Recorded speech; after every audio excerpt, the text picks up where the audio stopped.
Uh, Thank you.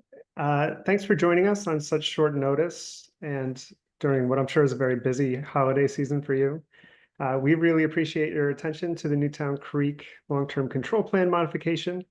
I'm Mike Dulong. I'm a legal program director with Hudson Riverkeeper. If anybody doesn't know us, we protect the Hudson River and waters throughout New York City drinking water. I want to thank DEP staff, city DEP staff, and for giving this presentation tonight. I want to thank DEC staff, their regulators, for being on the call as well to answer questions. I'm going to give a little bit of background on what we're talking about tonight and some of Riverkeeper's perspective on it. Then I'm going to hand it over to Willis Elkins, who's the executive director of Newtown Creek Alliance. He's also the chair of the community advisory group for the Superfund on the creek. He needs no introduction, but there you go. Then DEP staff will give their presentation on the modification, and we'll all have a chance after the presentation to ask questions. So please feel free to type your questions in the chat or raise your hand, and we'll get to your questions after. We're going to try to get to everybody's questions. There's a lot of people on, so try to be concise if possible, and we'll try to get through as much as we can. So Newtown Creek's long-term control plan was initially finalized in 2018. And that plan had two major components. The first component was to displace the combined sewer overflow from Dutch Kills to the East River. It would be discharged instead of in Dutch Kills, which is a tributary to Newtown Creek. It would be discharged in the East River at Bushwick Inlet and at Wallabout Channel. At that time, Riverkeeper and others objected. I'm sorry, the second one was, or the second part of the plan was the construction of a CSO storage tunnel to store 62.5% of the CSO from the three largest combined sewer overflow outlets in the creek. So we love that second part of the plan. But at the first, when this was first introduced, we objected to the first part of the plan because it would just displace or relocate the discharge of sewage from one area of the city to the other. Instead, what we had called for was greater sewage capture. And tonight, what you're going to hear about is something that we appreciate. We appreciate that DEP staff and DEC staff are responding to that objection, although, you know, we're a few years down the road, but this is a good thing that should be celebrated. And we support this modification because instead of displacing that sewage would be captured and treated under this new plan. Now, of course, we recognize that there is a trade-off here. And the trade-off is that it's going to take 10 years longer to get any kind of relief for Dutch Kills. That sewage is still going to be going into that tributary for a decade. And the community, the surrounding community and LaGuardia Community College and others are going to be continued to be impacted for about 10 years. But overall, we believe that this plan will have more benefit. This new plan will have more benefit to New York's communities, to its waters going forward. I mean, it is the city's plan to eliminate CSO by 2060. And that is a tall task, and the city needs to do everything that it can to make that happen. And so one of the things that we're calling for, and what I think this plan and this improvement sort of begs the question, you can do this, you can capture more, why can't the city go even further? And what we've been calling on the city to do, and Riverkeeper has an action alert up on our website, and we can put the link in the chat to that action alert. We're calling on the city to go as far as 90% capture for all of Newtown Creek. And so with that, we'll get the link up in the chat, the action alert. The comments on this plan are going to be due tomorrow, Friday. So if you can, please do comment, whether it's through our action alert or your own comments. I'm sure the city and the state would love to hear from you. So I want to turn it over to Willis from the Newtown Creek Alliance to say a few words. Great. Thanks, Mike. So it's a great intro. I just want to say that, the point of this meeting, we again appreciate DEP coming here to present, is to get information about this modification. There's a lot of complex things in the long-term control plan. And so the point of this is we've had some conversations throughout the year about what DEP is thinking with this. we want to understand where they're at. And so in the interest of time, we really want people to, if you have questions, we'll have a Q&A after the presentation. Emily and I will moderate that. You can put questions in the chat as well. But we're trying to do this in a succinct way. So please make those solid questions so we can get as much information, because the more information we have, the better we can understand this plan and the impacts. I know sewage overflow, right, is a big issue on Newtown Creek. It impacts this waterway that many of us care deeply about. So, it's been can be an emotional issue for people that are very invested in this, and it's been a very long process to try to improve water quality in Newtown Creek, and it will continue to be for a while. So, just want to set that as background. Also, just want to give a shout out to, I know we have some reps from some electeds here, Dan Wiley from Nydia Velázquez, Congresswoman's office, Hannah from Assemblymember Gallagher, I see Kaylin from Senator Gonzalez office. I'm not sure if I'm missing anyone else, but just want to thank everybody, community members and elected officials coming out to here as well. So with that, I'll pass it to DEP. Excellent. Thank you for the introduction, and thank you so much to the Riverkeeper and the Newtown Creek Alliance for hosting us tonight, giving us this opportunity to explain our project that is modifying a long-term control plan.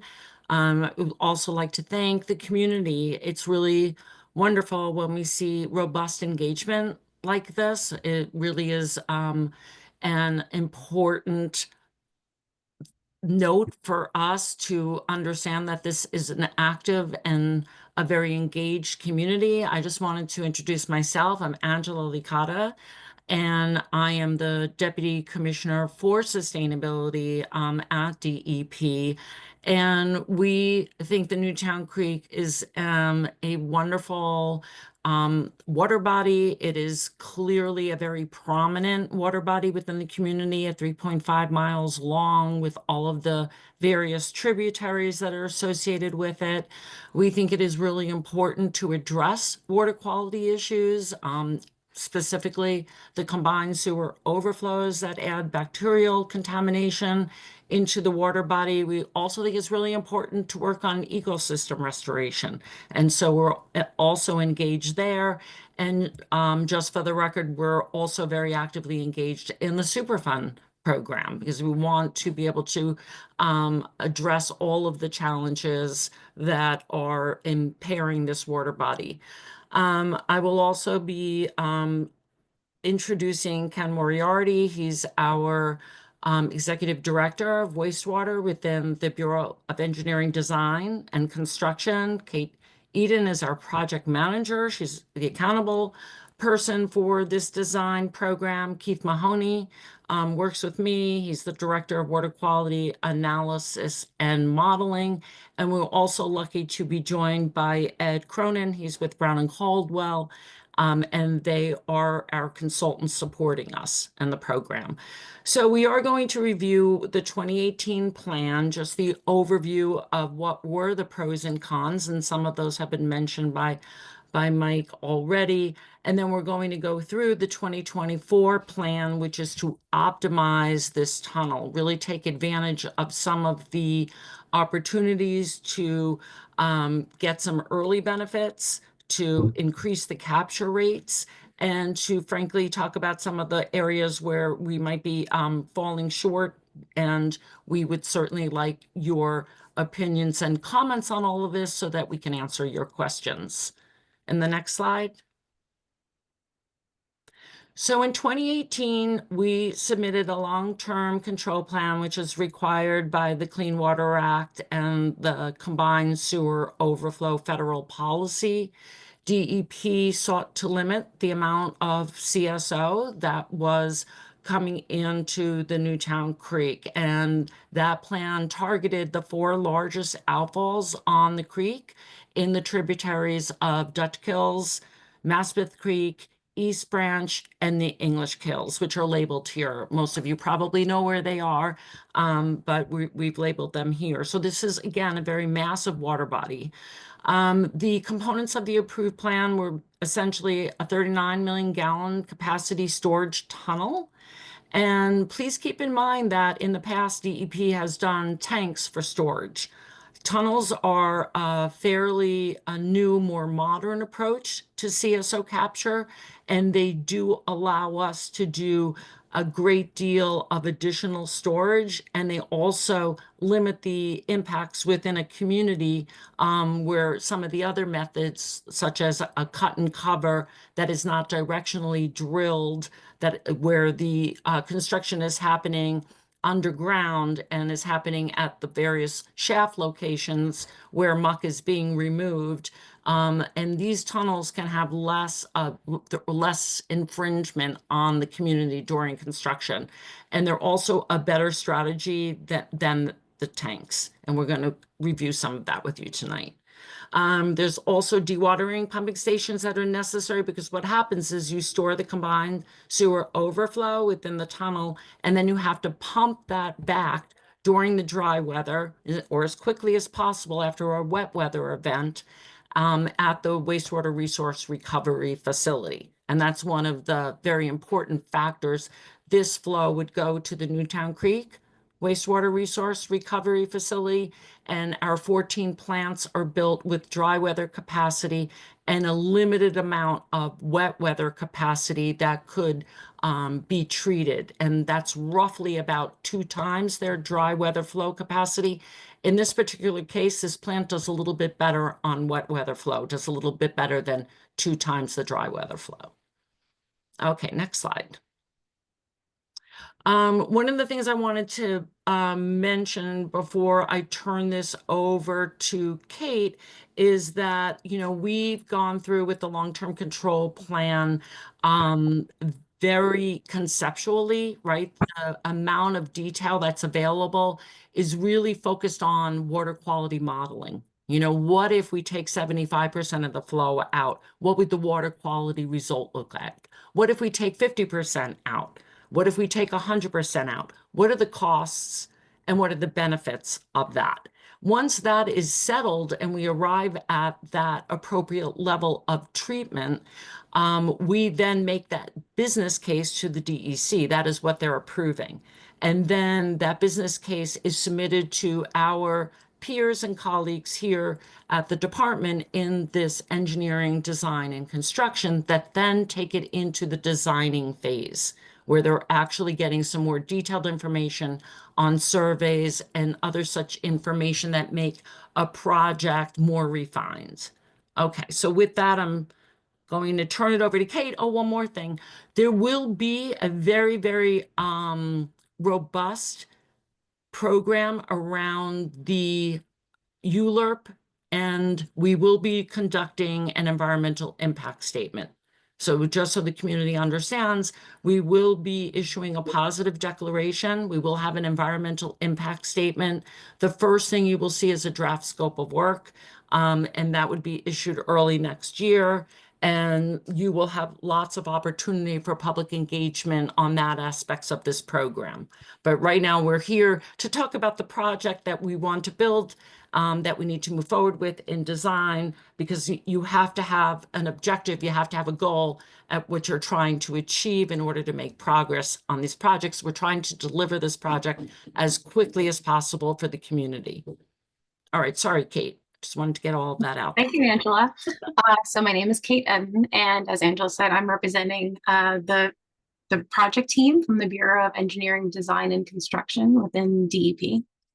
So I'm going to start with some info about the original project. I know Angela gave you a quick overview, but I'm going to be a little more detailed because we are kind of comparing this to the new mod. So no, you can stick with the slide number 3. Yes, I'm sorry, slide number 4. So under the original 2018 LTCP plan, as she mentioned, there were 2 major projects, a CSO storage tunnel, which collected flow from 3 major outfalls, each at the end of Masbeth Creek, East Branch, and English Kills. This flow was dropped into a storage tunnel to be pumped out and treated at the Newtown Creek Water Resource Recovery Facility after a storm. The second portion of the LTCP proposed solution was the expansion of the Borden Avenue pump station and a new conduit, which would send flow from the head of Dutch Kills to the Borden Avenue pump station, until which time the pump station had capacity to send this flow to the Newtown Creek plant. This would be conveyed via a 36-inch force main, requiring a micro tunnel under the creek and open cut construction along Greenpoint Avenue, which would result in significant construction disservices to these neighborhoods. Additionally, this flow going to the plant would actually be displacing flow coming from adjacent systems leading to the plant, resulting in increasing CSO volumes to Bushwick Inlet and Wallabout Channel. The Dutch Kill CSO project was scheduled to come online in 2031, and the tunnel would be complete in 2040. So it was an early benefit to Dutch Kills. So just to summarize, we're talking about 25% total capture from these 4 outfalls, overall reduction of 720 million gallons of CSO annually, but we're displacing flow to other water bodies, and we're significantly impacting Greenpoint Avenue twice. Once for the force main on this project, and again when we connect the tunnel flow to the plant. So you can go to the next slide. So as we're progressing the tunnel design, we're collecting more flow data, we're doing utility surveys, developing a hydraulic model of the tunnel, and more importantly, we're selecting the tunnel alignment. And we recognize that the flow from Dutch Kills is crossing the tunnel, and it seemed like there was the potential to incorporate this flow into the tunnel project.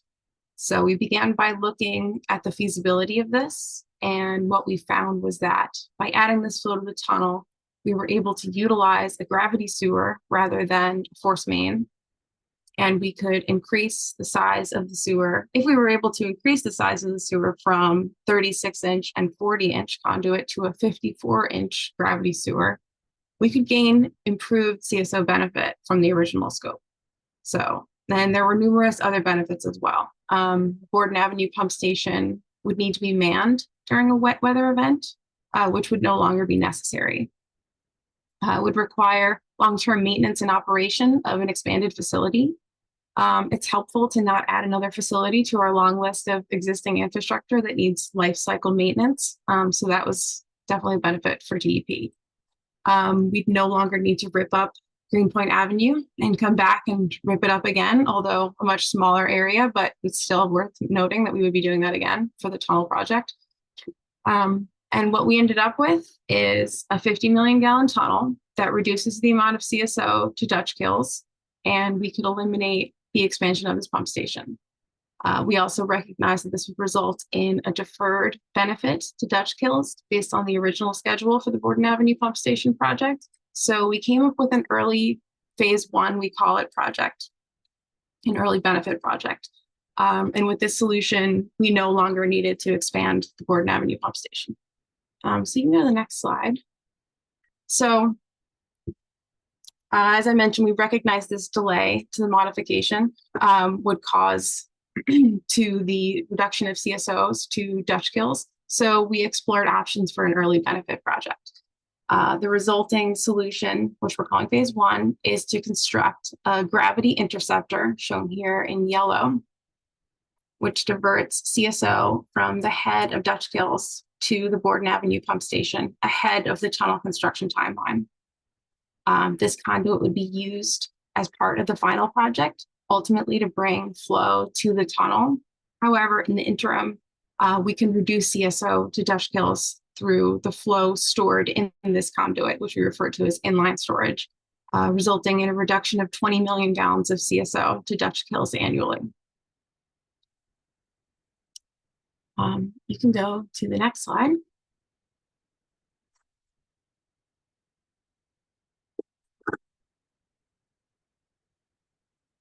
Next one. Yeah, having a little trouble here. Give me a second. Oh, that's okay.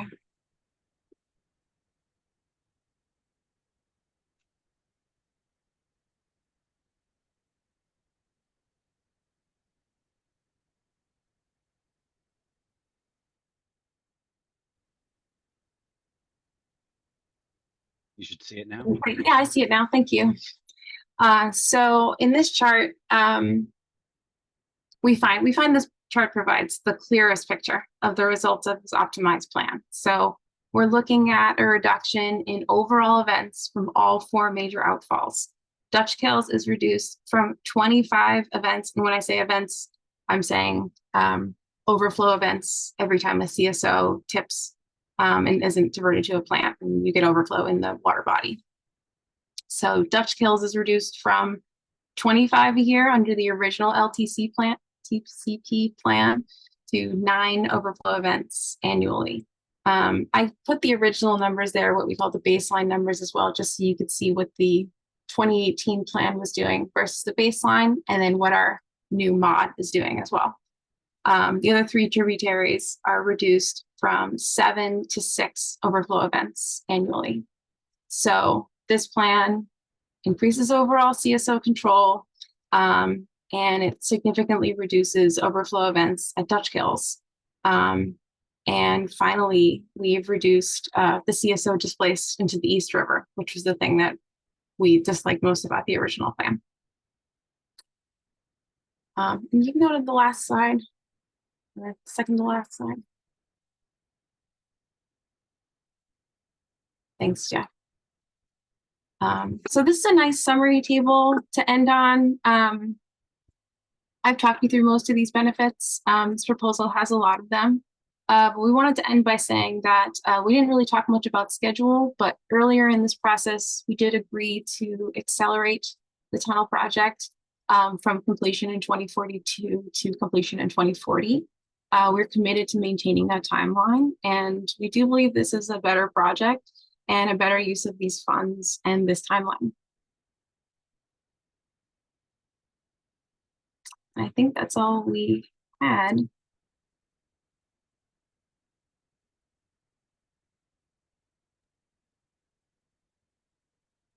Okay, great. Well, if that is the presentation, we can switch to the Q&A section. So Jeff, if you would just wouldn't mind ending your screen share, we can head on over to the Q&A. And as mentioned, you guys can put some questions in the chat, or you can also raise your hand and Willis will call on you. So thank you.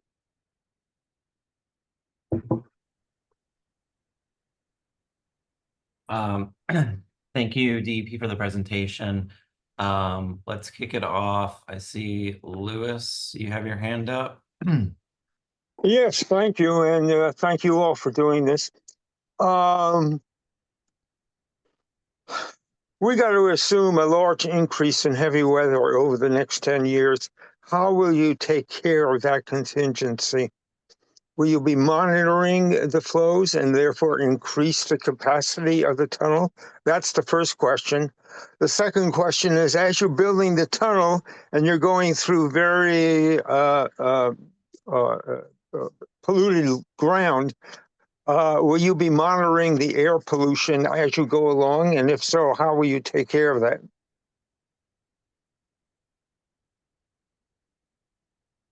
Okay, I can start with the first question about how we take into account additional rainfall and precipitation that's anticipated under climate change. One of the ways that we've done that thus far is we look at a rainfall year that's producing a fairly wet year, is giving us rainfall that is similar to some of the future projections, not the far out ones, Lewis, but the ones that are more in the moderate predicted future. And then we're also analyzing the water quality results for 10 years of data, including the 2011 year, which is, again, fairly consistent with some of the future rainfall predictions. If the precipitation does worsen or become much further exacerbated, then you're right, we would lose some of the benefit that we're predicting with respect to the water quality improvements. Kate may want to mention that they have added a factor of conservatism here, where they have added some additional flow, taking into account that we could see wetter weather in the future. And Kate, I believe that was on the order of about 5 million gallons. That's correct. Yeah. We basically, as part of our optimization of this project, we started with the assumption that this would need to be a 40 million gallon tunnel and that we would need to collect 62.5% of the flow, everything that was dictated by the LTCP. And then we took that a little further just to examine what we thought a proper resiliency factor would be. And we looked at ensuring that we could capture the third largest storm of every year without tipping. And that's where we based this off of, at least the 2008 year. And then we also looked at some other, as Angela mentioned, interim years in between that were also wet years. And we're using that as a basis of projecting future rainfall. Well, thank you. Before you go to the next part of my question, is this scalable in the event that worse comes to worse and it vastly exceeds your projections? Potentially, that's one of the benefits that was outlined in the LTCP, is that tunnels are scalable. Yeah, I wish I could see that in the Gowanus, but thank you. Yeah. Thanks, Okay. Louis. So can you move to my second part of my question? Oh, right. The second part was about the air quality. At the shaft locations, there would be venting for the underground work that would be happening. Would be analyzing all of the potential for those air quality impacts in our environmental impact statement. And the first thing you will see from us is a scope of work with the methodology that we will be utilizing for all of the impact categories that we'll be studying. So you should be looking forward to that in the very beginning of the new year. And we'll be happy to go through those details with you when they're available.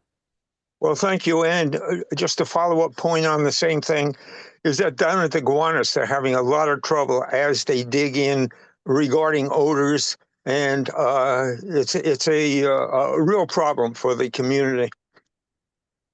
Yes, definitely agree with you there. And one of the locations for our shafts will probably have some contaminated material as well. So we'll be very conscious of that. Great.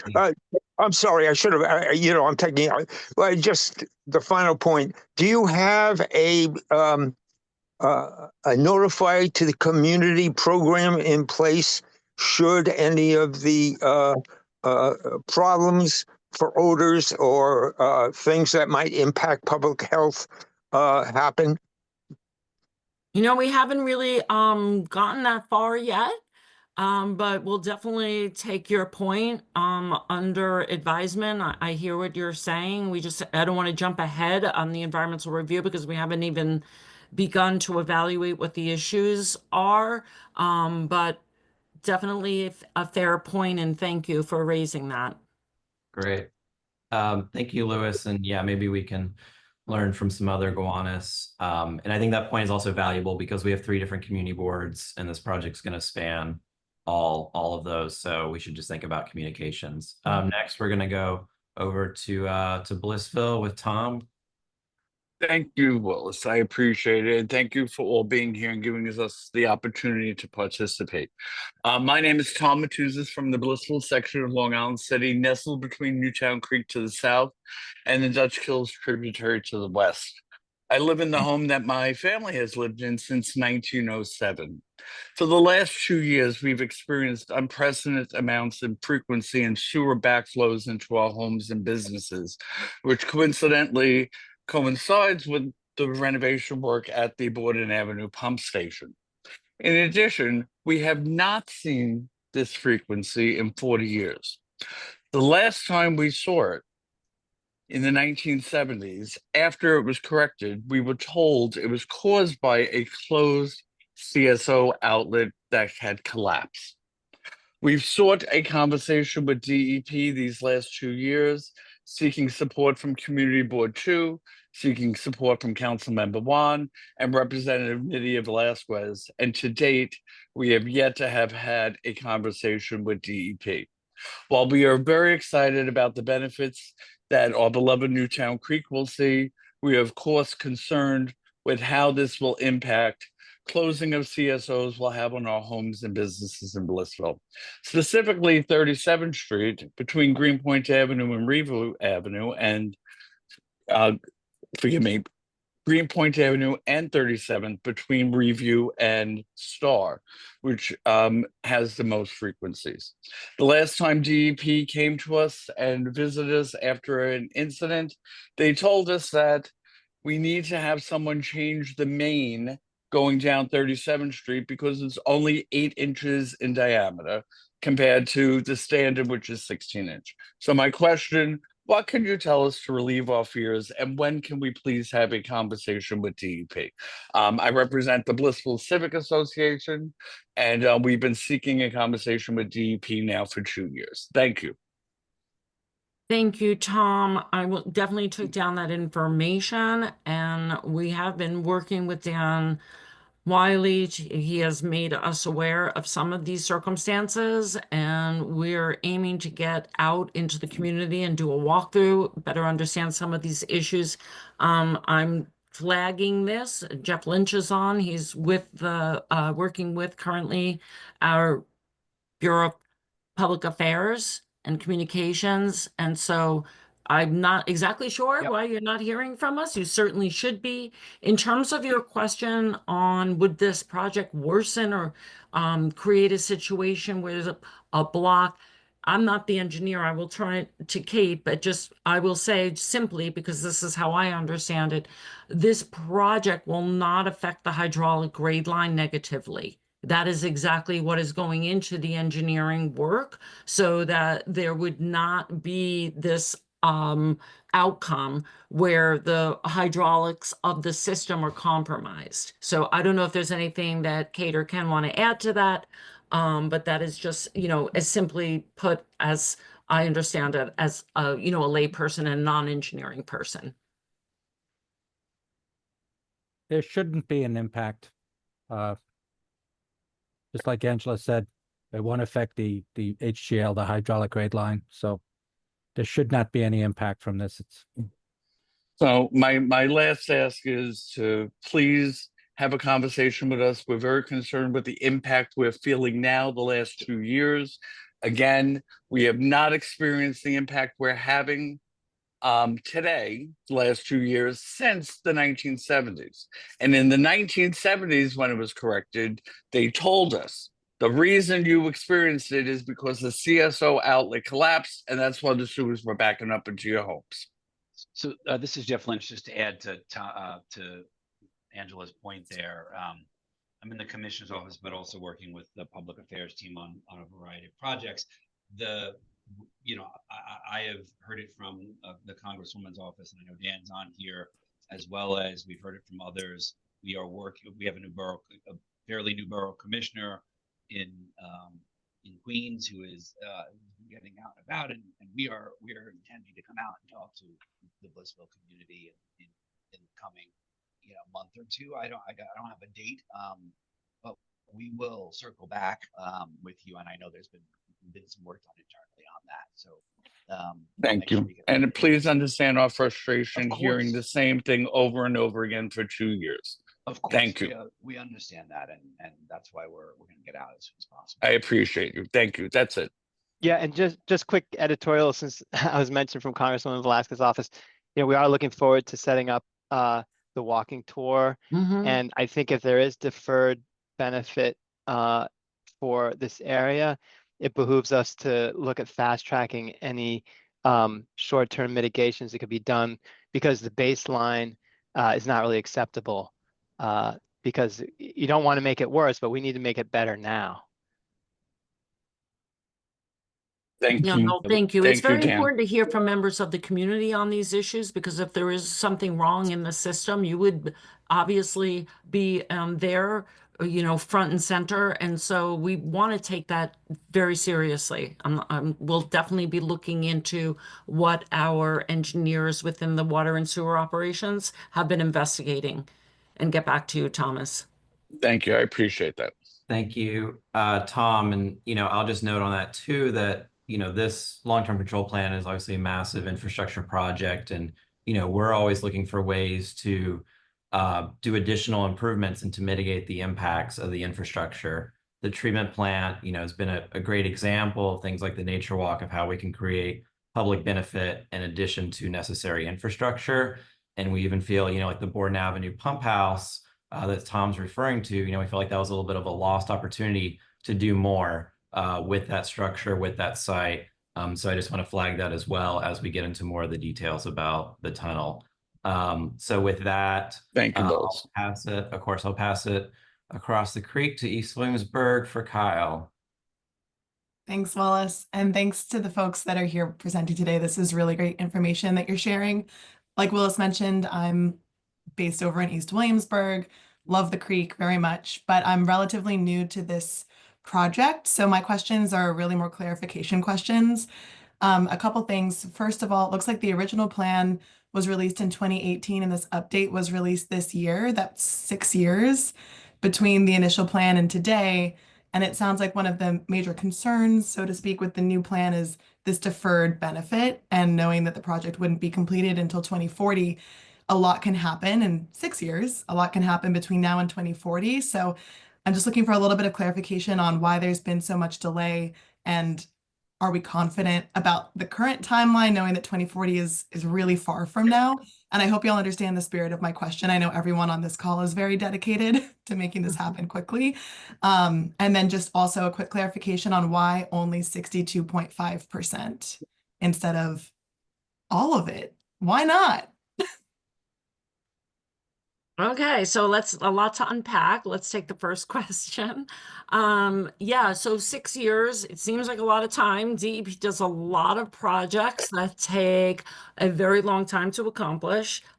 We are standing on the shoulders of giants that developed our vast water supply system. We have major aqueducts and tunneling projects.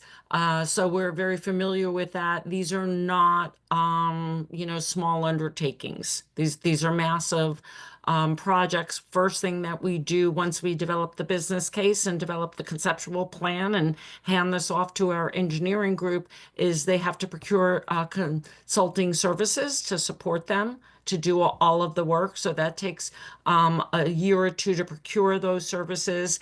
And there have been spending a long period of time getting to this level of design where we're at now, where we have at least sufficient detail to start digging into that meaningfully within internal to DEP, gives us information so we can start to predict and project like what type of truck trips we'll have, and start to develop that into our environmental review, what type of property needs do we have, so we can think about our acquisition program. So it starts to get very, very complicated very, very quickly. So that's the time period that you're seeing now, Kyle, that we're undertaking. And then in terms of the 2040, it does sound like a long time away.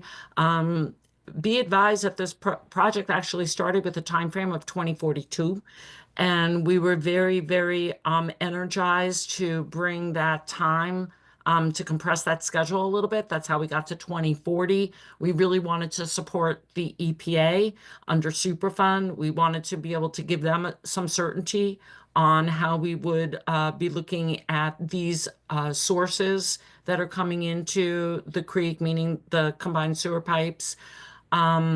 And so, yeah, we end up with these schedules. I mean, they are long, but these projects are very complicated. And then the second part of the question was, why not 100%?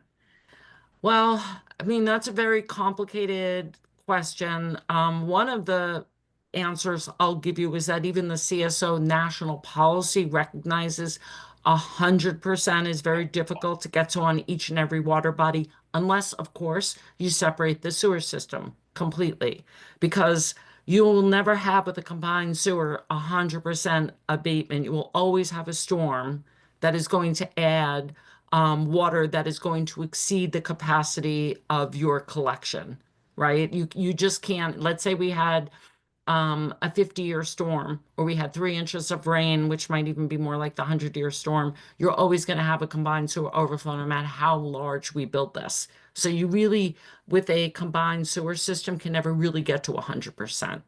So that's one factor. What we do is we take into account the amount of reduction and how that might support the ecosystem and the water quality and the best intended use of the water body. And that's what we're looking at here.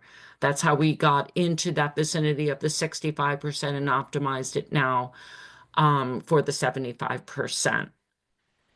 What was the second part of the question? Oh, No, and the other that- thing here, the complicating factor, as I mentioned it earlier, was the wastewater resource recovery facility.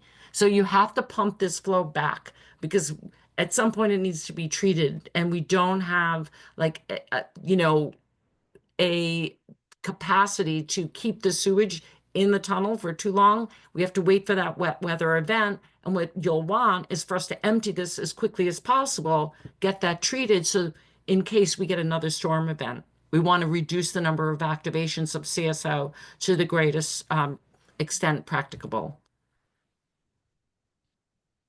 Got it. So the 62.5% is like what the system as it's designed now could accommodate. Yeah, the 75% is, the optimization. Sorry, can And you? it's part of that consideration is how quickly can we pump that flow back, and how quickly can the wastewater resource recovery facility be available to us for that wet weather treatment. Can I clarify that Yeah, go ahead, Mike. Sure. when you say this is maximized, my understanding was that this is sort of the knee of the curve. This is where you start, it starts getting really expensive to build it out, build a greater volume tunnel and pump it back.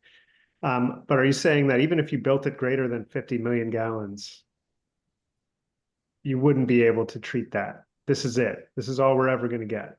It depends, and it gets a little wonky. It depends on how much you're willing to maintain the flow within the tunnel.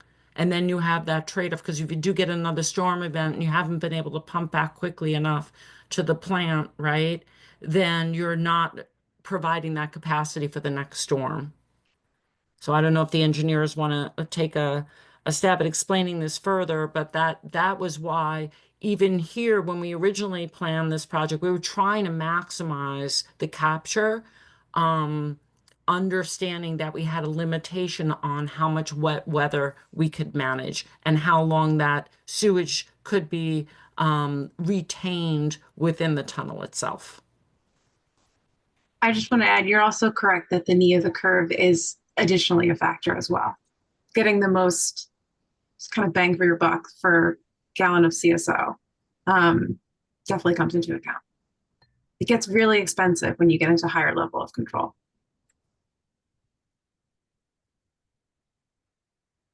So, I mean, I guess that's just something we've really been trying to understand more of this percentage of capture. And obviously we understand the point of doing a 100% capture, even though that is the city's stated goal by 2060. And we want to sort of understand, what happens from 2040 to 2060, but, notwithstanding a massive storm that's, 3.5 inches of rain, how do we get closer to eliminating non-100-year storms so that CSO is still not, even with these numbers, you're saying 6 or 7 times a year throughout the biggest CSO.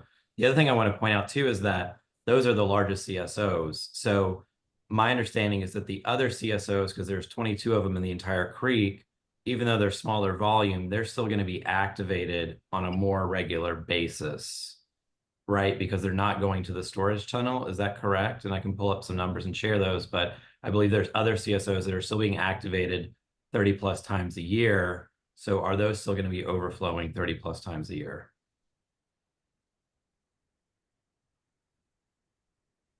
That's correct. The 4 outfalls constitute 90% of the flow, which is why we focused our efforts on the 4 outfalls, which is pretty standard for how we attack large water bodies with multiple outfalls. We see where we can get the most efficient use of our solution.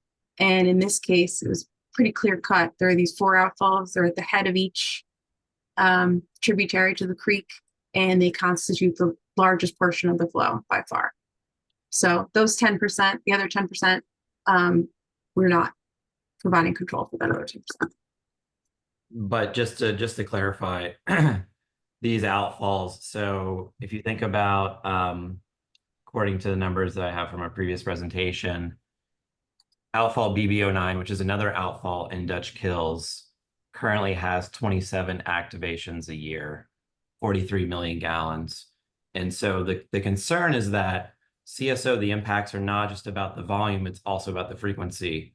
If you're a student at LaGuardia and you're going out with your professor, like Dr. Porter Morgan here on the call, and you want to go collect water samples or do testing of, wildlife or whatever it is, and it's rained the day before, are you going to go out and be like, there's sewage in the water and we're being exposed to it? If you're a local boater or whatever your interest and exposure to the waterway, let alone the ecological impacts on the wildlife. So the point is, even if there's a big reduction from those big CSOs, there's still other ones. And if this other CSO in Dutch Kill is still activating 27 times a year, that means that most rain events, there's still sewage going into the water. It's less by volume in comparison, but it's still creating impairments that are impacting the goals of the Clean Water Act, which is water that's safe to interact with. So I just want to raise that, because even when we're talking about expanding the size of the tunnel, which is a goal because we want to get volume down, we want to get triggers down, there's also other CSOs. So I just want to flag that for conversation. I don't know if you have any response of how to deal with those other CSOs and how to make this tunnel bigger as well, or how to decrease it. Because our goal is to get as much sewage as possible out of the creek, notwithstanding these, large rainstorms.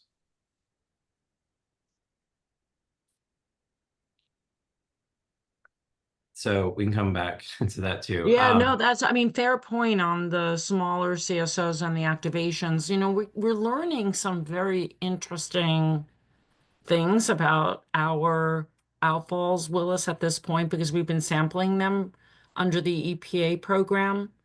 And we're finding that it's been really difficult on some of those smaller outfalls to have any activations. I know they will, but every time we mobilize, and I'd like to go through that data with you. Sure. What we're finding in the field, even 083, we've been chasing storms and 083 isn't tipping. So it seems like maybe some of our modeling may actually even be conservative. And I'd like to compare the results that we're seeing with users of the creek who might be observing things differently as well. And I think that would be a good opportunity for us to get our heads together. For sure. That'd be great. Okay, sorry, Charles, you've had your hand up for a long time, so let's kick it back to Long Island City. Oh, you're muted, Charles. I'm muted. Sorry, Charles Yu with the Long Island City Partnership. We work with local businesses in this area and also advocate for them. Just want to bring up and second a couple of points that were brought up already. The sewer backflow, yes. Also businesses in this area are experiencing more sewer backflows in the last 2-3 years. So it's really important to also remember the business users in this area as you guys are doing outreach or talking to local folks. Feel free to talk to us. We're happy to introduce you to a couple of businesses to get more sort of a first-hand experience. Second is I think Dan mentioned earlier, the baseline here is inadequate for the area in terms of drainage and capacity. So while I think what I heard is it won't impact the current capacity of the sewers, but we also need to elevate it and make sure the area is well drained. Like for example, I'm just thinking about Review Avenue. Every time it rains, there's like puddles and ponds of waters, and they impact safety because there's a lot of trucks that drive through that particular streets. So just thinking about increasing and improving the sewer capacity here. I don't know if there's any opportunity to do so, but it is one thing that's very important for the area. Last point I'm going to bring up is, this is a big project, so there will be interruptions and impacts to local traffic and movements of goods in this area, and we have a lot of industrial businesses here, so it's important to work with local businesses and organizations like ourselves to make sure local businesses here knows, when a street will be closed or any kind of interruptions to local traffic as the construction happens. Very, very, very important points that you raised, Charles. And I think, what I'm hearing, first of all, we do have and will plan on construction management and liaisons with the community. That's absolutely critical. And some of the issues that you're raising, I think, get to the challenges at DEP, which is that you're raising some of the quality of life issues that happen more regularly on day-to-day that we're experiencing on the land side versus what we're trying to address on the water side by, managing what is discharged. And we have to handle, and we're facing all of these competing issues. So we're very aware of that. I think that also gets to why we try to hit the proper price point on the projects, but also what is really, really critical is we don't want our projects to get so immense and so big. I think it was back to Kyle's point that we're telling you we'll deliver the project in 2050, where it's out of reach. We sort of have to take some more manageable steps, if that makes any sense. I mean, that certainly is part of the challenge that we all face together.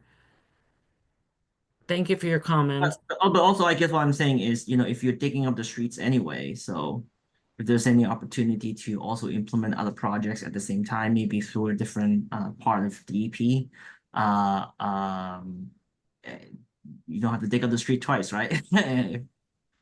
And that really sounds very sensible. We do have programs where we're looking at the worst flooding locations in the city, and we will be trying to prioritize those locations. And yeah, that's a very sensible point. And also, like, with DOT, if there's any street improvement they want to implement at the same time, maybe coordination. I mean, yeah, I'm just bringing up like better coordination might fix a lot of the problems at a low cost. Charles, this is Jeff Lynch. Hi, yeah. I'll make sure. I don't know if you dealt with our borough commissioner, but I'll make sure after that he's touching base and getting the specifics from you, and then we can make sure he's hearing those and trying to coordinate. I mean, we're at it's kind of been a little general overview here from what we're hearing from you. So I'm sure he's more aware of where the specific flooding issues are locally, and can help kind of plug into what may be down the road that we're working on, and hear about what may be out in a future horizon that you might want to see, and what could potentially be worked in depending on the needs here and in other places. Great. I'd just add, in regards to like synergies with other agencies and what they're doing, we have begun that process of working with other agencies on what their plans are for these neighborhoods. So we are coordinating with like the DOTs and the MTAs on what's happening in these neighborhoods. And they're aware of our project, and they're making us aware of their projects. So. Right. Thanks. I just want to, we said we'd end at 7. I just want to check in with DEP if it's okay if we get a couple more questions in, or if anyone needs to run. I just want to be aware of your time. Angela and the team, any I'm okay with a couple more questions. Okay, great. So let's see. How about Steve real quick, and then Emily, I'm gonna kick it to you for the questions in the chat. Great. Thank you for presentation and this discussion. I'm Steve Schessler. I'm with Brooklyn Community Board 1. And I just want to expand upon the reports from our friends in Queens regarding the increase in flooding backflow. We're experiencing similar issues in Eastern Greenpoint, especially just south of the resource recovery facility.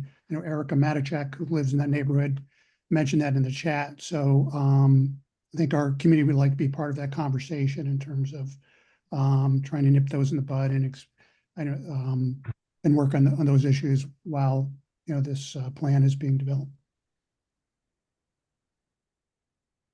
So Steve, we'll get our community affairs. I got your name here and the CB1, and I'll make sure the community affairs folks are working and talking with you on whatever the local issues are, and you may be dealing with them already through the community board, but we'll make sure to kind of coordinate and prioritize those. Thank you for raising. Great, thank you. Great. Well, I just want to hop over to some questions in the chat.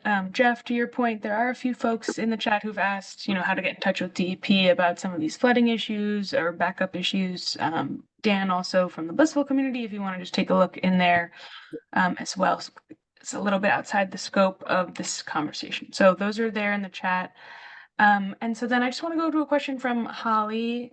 Angela, I believe this was a comment that you made regarding the DEP plan is designed to capture CSO related to the best intended use of the waterway for Newtown Creek. So if you could talk a little bit more about what the best intended use for the waterway for Newtown Creek is. And also I know that we do have some updates being made to best intended uses for New York City waters, New York State saline waters, which includes all the waters in New York City. So curious how you at DEP anticipate perhaps the best intended use of the water changing for Newtown Creek and how that might impact your CSO target your captures for CSO. Yeah, and certainly don't want to get ahead of that process because we haven't established or studied this water body through that lens yet with the state of New York. And I don't know if Ryan wants to jump in. Obviously, as Willis was discussing, we don't want to defend CSOs any longer in the city of New York. I do not want to suggest that we should continue the practice. We want to eliminate them. We want to find a way to eliminate them. We have to find the funding means to eliminate them. And we would like all of our water bodies to be, achieving the highest use, which is swimmable, fishable.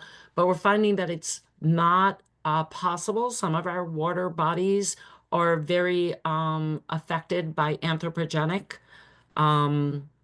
means. They're very artificial in a way. They don't really have headwaters that are coming in and flushing out the systems.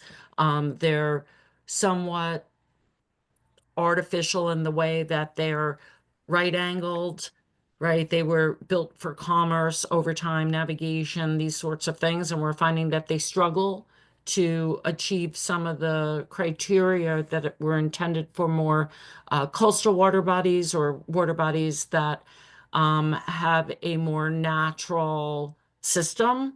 And so that's what we're evaluating and studying. In this particular case, I don't even believe the 100% CSO control got us to a swimmable water body because there are other loads and other discharges here, and the fact that the water body does not have a wonderful way of flushing itself.